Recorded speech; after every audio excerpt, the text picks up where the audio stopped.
That was a deeply emotional and almost therapeutic experience. Welcome.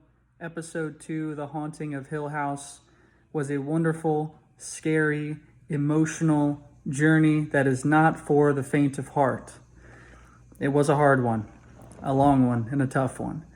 But to backtrack a little bit, I'd like to make mention to the director, Mike Flanagan. He is a great horror director, and he shows this through The Haunting of Hill House because I love this show so much that I've looked into his other movies. So his original debut, which for any director, their original debut is something to always check out and to pay close attention to because it shows what the director is really about. So he made a movie called Absentia. Now, it's a movie that I haven't seen yet, that I'm going to check out soon, and I'm most likely going to talk about as well. But he made a few movies that I'd like to make mention of. I believe Ouija, Origin of Evil, was directed by Mike Flanagan, and a couple other ones that I liked better were Hush, which has Theo, the actress that plays Theo in The Haunting of Hill House, in it.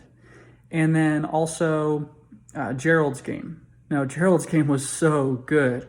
It had Olivia Crane, who played the mom of the children in The Haunting of Hill House, in it. And they're both really, really good movies, and I'd also like to talk about those. But I just wanted to make mention, if you're into horror and you're looking for another good horror movie and you haven't seen Hush and you haven't seen Gerald's Game. Now, Gerald's Game is a adaptation from a Stephen King book. Now, Stephen King is demented and disturbing enough, so, I mean, you can imagine. But it was fantastic. The actress, I love this actress so much. She is so good. And Theo's good too. And she does so good in the movie called Hush. So check it out. It's fantastic. It's amazing. And a couple things that I want to notate about episode 2. As you can see that I'm going to start doing in all of these is one of my most favorite things about The Haunting of Hill House and any good horror movie is the amazing score, the music. The music is so good.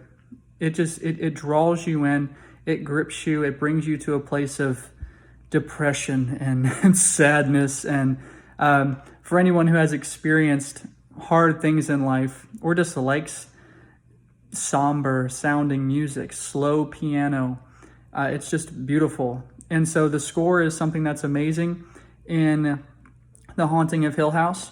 And it's something that if anyone likes music, they're going to enjoy what I'm posting, because I'm going to constantly be posting music from The Haunting of Hill House because I love it so much.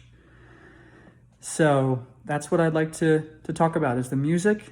And then also, this episode was mostly based upon the experience of Shirley. Shirley's experience when she was a child, when she had to take care of the kittens that she loved and she cherished, and she was, taking care of them, and then they died on her and they all got sick, and it was a hard experience for her. And then it also transitions to her and her experience with taking care of Nell's body, which is horrifying and something that she actually chose to do. And you see a little bit more of Shirley's personality in this episode specifically. You see that she likes to fix things. She likes to take care of things. She's also a very hidden person. She also hides her emotions. And you can see that in this episode, that she acts like she can take care of Nell's body without any repercussion to herself. She almost doesn't even think about herself, that she's going to open up her sister's organs and take them out and embalm her own sister after she killed herself. So, in my opinion, this episode is namely about Shirley and her experience as an adult and her experience as a child.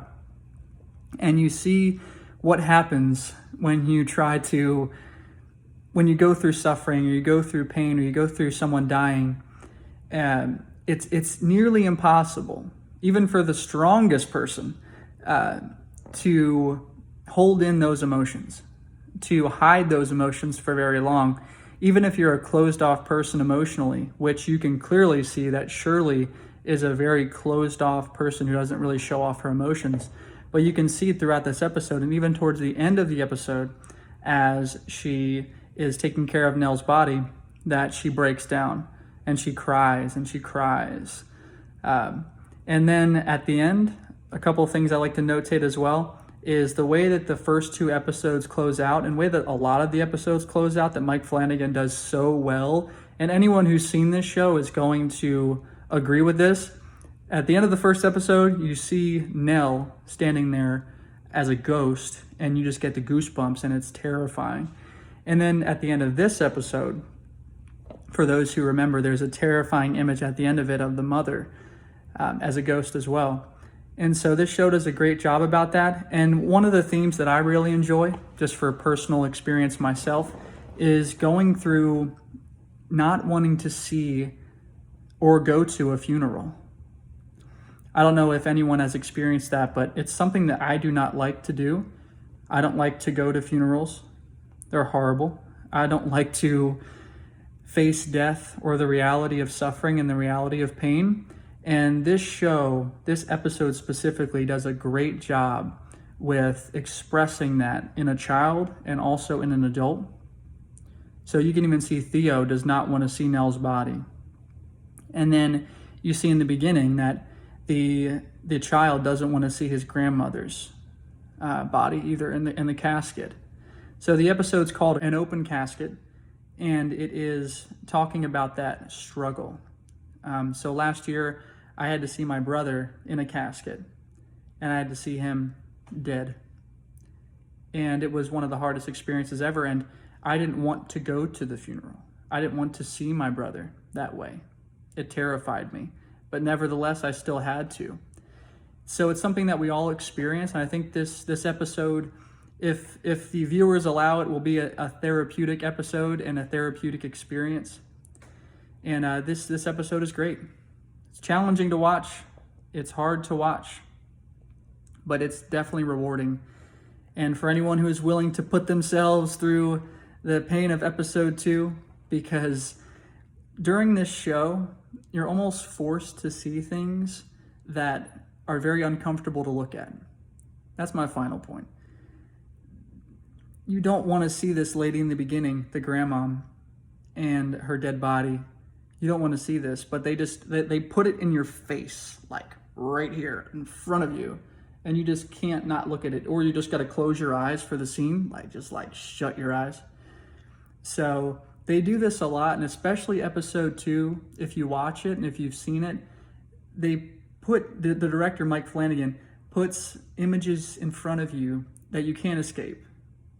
You just have to look at it, just right there, no pretending, no hiding. I think that also goes with the theme of facing reality rather than hiding from reality. And that's hard to do. And so that's why I'd say this episode is a hard watch, because it's all about facing the reality of death. So enjoy The Haunting of Hill House episode 2.